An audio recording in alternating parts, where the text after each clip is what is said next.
Well, listening in on this is David Bruce. He is a security analyst, and he joins us to talk more on the situation around Tembisa as well as broadly in the country. David, thank you very much for availing yourself this afternoon. We hear officials talking about a third force here. We hear officials saying that this protest was hijacked. What is so different about this particular protest that we've never seen before in the country? It pretty much looks and sounds the same as all other frustrated residents who embark on a service delivery protest. This notion of just dismissing it as a third force, how should we understand it? Well, I think that part of those, some of those allegations come from people in the municipality, and as far as I understand it, come from the engagement with the people who were behind the protest last week. And they say that, as I understand it, it has been suggested at least, that there is an indication that there were messages and flyers that emerged from another source that weren't related to the community forum that was behind the demonstrations.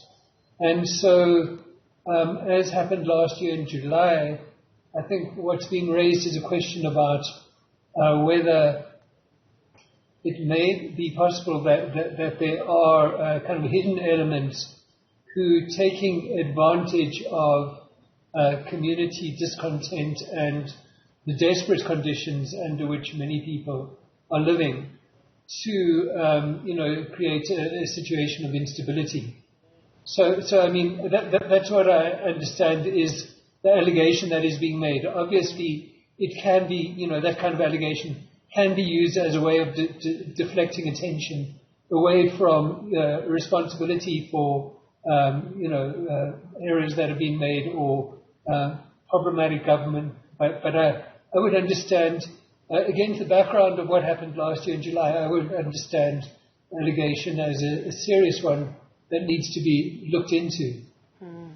You've got mass killings in the country consistently almost every weekend. It's like we hold our breath and we wait to hear what has happened now. You've got this gang rape of these 8 young women, one of whom was raped by 10 different men. And these are stories that do find their way to the public space because they're being reported on, but there's many other instances that go unreported in the country.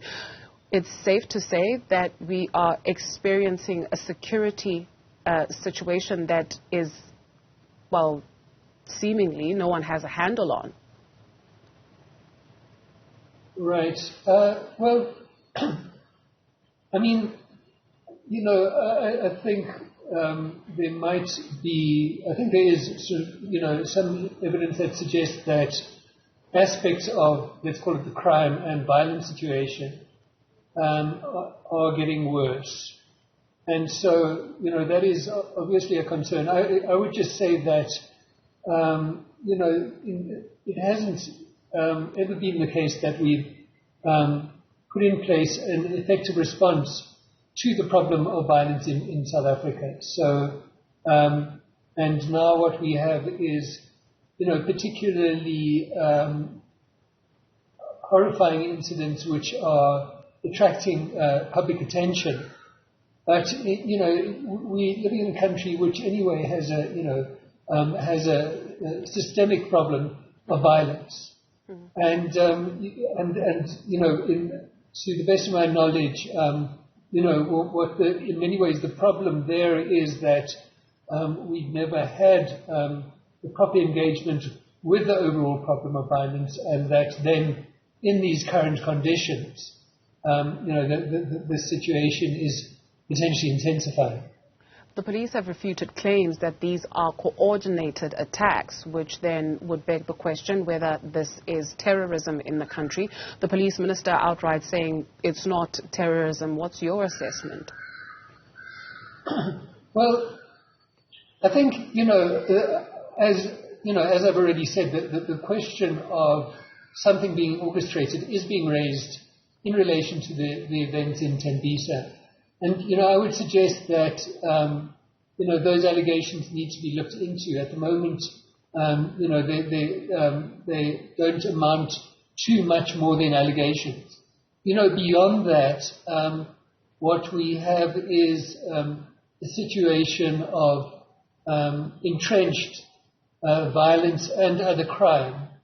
But I think that talking about the overall violence and crime situation as a situation of terrorism would be to miss the point. David Bruce is a security expert. Thank you very much for availing yourself this afternoon.